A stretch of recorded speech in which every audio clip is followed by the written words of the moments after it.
இந்த இடம் தான் தெரியல இடம். மனசை தேத்திக்கங்க, பயந்துறாதீங்க. நான் பயப்படல, நீ தைரியமா சொல்லு. இன்னைக்கு எங்களோட கட்சியோட கட்டமைப்பை கூட புறந்தள்ளி விட்டு அவருக்கு மாநில தலைவராகும் வாய்ப்பை கொடுத்து 3 ஆண்டுகள் முழு சுதந்திரமும் பண்ணாட நானே ரீல் சுத்துறேன், இவன் என்னை விட பெரிய டப்பாவா கொண்டு வந்து சுத்துறாண்டோ. இயக்கம். இந்த இயக்கம் ஒரு ஆலமரம் போன்ற இயக்கம். சில இலைகள் விழுவதினால் இந்த இயக்கம் நிச்சயமாக பட்டு போகாது. துளிர்த்து துளிர்த்து தான் வரும். ஏண்டா அது மாதிரி தாண்டா. இந்த பாரு, பல மொழி பேசாதீங்க, இருக்கிற தமிழ் மொழியை ஒழுங்கா பேசுங்க. போடா. 2014 கழகங்கள் இல்லாத தமிழகம் தானே போட்டி போட்டோம். இவங்க எல்லாம் சேர்ந்து இருந்தாங்களே ஒழிய இந்த கட்சி தலைமையில தான் அப்படிலாம் கிடையாது. இப்போ அதிமுக தலைமையில இந்த கூட்டணி இந்த 2026 தேர்தலில் சந்திச்சு, 2019 அப்படிதான், 21 அப்படிதான். ஆனால் 2014 அப்படி சந்திச்சு மொத்தம் 9 தொகுதியில் பிஜேபி போட்டியிடுறதா முடிவு பண்ணி பண்ணாங்க. 5.5% ஓட்டு பிஜேபி தனியாக வாங்கியிருந்து, கூட்டணி 18% ஓட்டு வாங்கியிருந்து. இப்போ அப்படியே 2014 எலெக்ஷனுக்கு பிறகு பொன்னார் மத்திய அமைச்சராகி போயிட்டார். நீங்கள் சொன்ன இதே இந்த அம்மணி தான் அதுக்கு பிறகு மாநில தலைவரானாங்க. எல்லாத்துக்கும் ஞாபகம் இருக்கும்.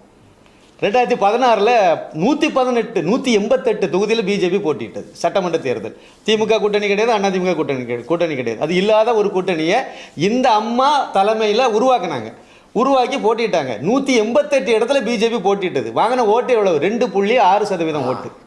அதை பேசணும் வந்தோம்மா, அதை நீங்க சொல்லணும். அது ஏன் 5.5 அண்ணாச்சி 5.5 கொண்டு விட்டார்ல, நீங்க அதை ஏன் 2.25 2.6% 8% ஏன் கொண்டு விட்டீங்கன்னு இதை சொல்லணும்ல. இது தெரியாதுல்ல, இந்த புள்ளி வரதை சொல்லணும்ல. ஜேவிசி ஸ்ரீராமன் ஒரு சபாலஜிஸ்ட் இருக்காரு. இந்த விளக்கண்ண என்ன சொல்லிட்டு இது 2014 இப்படி இருந்துச்சு, 2024 இப்படி இருந்துச்சு, இதை தானே சொல்லிட்டு அலையிறாங்க. இப்போ நான் கேட்குறேன் சார், 2016 இவங்க தானே தலைவராகவே இவங்க இந்த அம்மா தானே தலைமை தாங்கினாங்க. இவங்க தலைமையில் தானே கூட்டணி அமைச்சாங்க. 188 இடத்துல போட்டிட்டீங்களா, அதுக்கே ஆள் கிடைக்கல.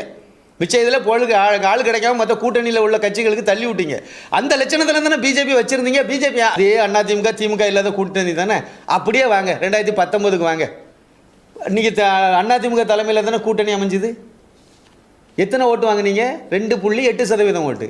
2021 வாங்க, அதிமுக தலைமையில் தானே கூட்டணி. எவ்வளோ சதவீதம் ஓட்டு வாங்கினீங்க? 3% கூட தேரலை. 2024 மனுஷன் ஊரா தெருவா போய் மக்களை போய் சந்திச்சு பாஜகன்னு சொல்ல மாட்டேங்கிறாங்க, அண்ணாமலை கட்சின்னு சொன்னாங்க தெரியுமா? கிராமத்தில் பாஜகவுக்கு பேர் அண்ணாமலை கட்சி. இன்னொரு தகவலையும் சேர்த்து சொல்லிடுறேன், அதுதான் கரெக்டா இருக்கும். இந்த அம்மாவை பத்தி சொல்லணும்ல, அதையும் சேர்த்து சொல்லிடுறேன். நாடை முன்னே நிறுத்தி கொண்டிருப்பது மோடி அவர்கள் தான். நேத்து இந்த சாதனைகள் இதெல்லாம் 2014 இவங்க மாநில தலைவராக வந்தாங்கல்ல. அந்த தேர்தலில் 2014 பாராளுமன்ற தேர்தலில் மோடி தமிழ்நாட்டில் ஹீரோ. அது தெரியுமா? இந்தியா முழுக்க ஹீரோ தான் அவர். கொண்டாடுனாங்க அந்த மனுஷனை. அவரை வில்லனா கட்டமைச்சது யார்? திமுக, திக, இந்த கும்பல் கம்யூனிஸ்ட் எல்லாம் சேர்த்து கட்டமைச்சாங்க 2014 பிறகு.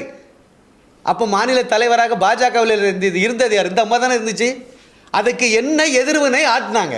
அண்ணன் ஸ்டாலின். இதை தவிர என்ன சொன்னாங்க? சேர்ந்து ஒத்து ஊதிட்டு நடந்துச்சு. கோபேக் மோடி, கருப்பு பலூன், இதெல்லாம் எந்த காலத்தில் விட்டாங்க? அண்ணாமலை தலைவராக இருக்கும்போது தான் விட்டாங்க. அடிச்சு நொறுக்கல, நீ கருப்பு பலூன் விட்டுரு பாரு அப்படின்னாரு. திமுக கூட்டணி திமுக ஆட்சியில் இருந்தாங்க. கேட்டாரே இல்லையா? ஆண்மை உள்ளவன் அண்ணாமலை. நீங்க அங்க இருந்து நல்ல ராவி திரிஞ்சுக்கிட்டு பாருங்க. அப்பனுக்கு கடைசி காலத்தில் கஞ்சி ஊத்தாத பொம்பளை. இதெல்லாம் பேசலாமா அண்ணாமலை பத்தி? அண்ணாமலை அவங்க அப்பாவுக்கு டயாலிசிஸ் பண்ணிட்டு இருக்காரு. அதுக்கு ஒரு ஸ்டெப் மேல போய் அடுத்த கட்ட சிகிச்சைக்கும் அவர் போயிட்டு இருக்காரு. அப்பாவை காப்பாத்து கூடவே டெய்லி பாக்குற அளவுல இருக்காரு.